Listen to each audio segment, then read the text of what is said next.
might narrow that stance, huh? Wide. Yeah, just a tad.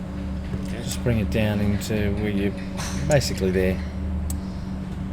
So basically shoulder width. Shoulder width apart, yeah. Mm-hmm. What it'll do is limit the internal rotation of your hips if you have it that way. Mm-hmm. So you'll struggle to actually rotate around. Okay. And we'll start to push that left hip a little higher and further forward, and that'll help you with the rotation in the first move in the backswing.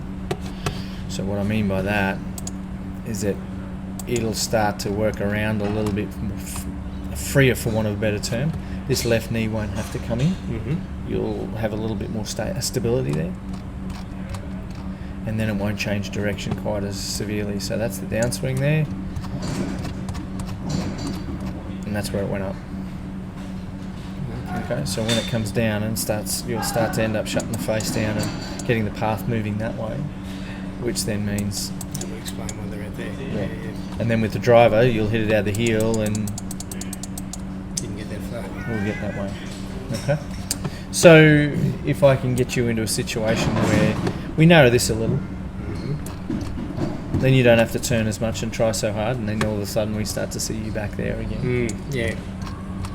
Because you I can't... feel like I'm really trying to stand up Yeah. in it. And then because you can't get into that left-hand side because it's quite wide and Mm-hmm. the hip's in the wrong place, so a slightly obscure place at address. We'll just change that a little bit, get that back in the right place, and away we go from there. So, when you're talking the pure numbers, we're just pulling across it just a bit too much. Mm-hmm. That one was a little bit too much, and then you start to see the banana. Yeah. Okay. And we lose a lot of ball speed off it as well. Okay. We'll get the ball speed back when we start to hit less across it. Straight away there, you can see a bit more ball speed again. Mm-hmm. Because you're less across that. Okay. Yeah. All right. So when we start to get a path that's closer to zero, doesn't have to be zero, Mm-hmm. doesn't have to be positive, it just has to be just a little closer. So when I'm bringing the club back, I'm still too straight up and down. No, it's okay, that side. Yeah, no, that's okay. You're still going around enough. There's no problem with that.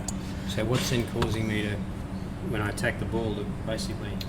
Mainly because Pull across me. this is going this way. Okay. And then you've got to get back across there. Mm-hmm. And you don't quite get there, and we saw that change of direction with the golf club where it was up, where that was nice, Mm-hmm. and then it changed the direction, and kind of the hands went out, and that's the reason why it's going across it. Okay, because of that left knee and where it's headed. So if I narrow the stance, but how do I keep the... Talking about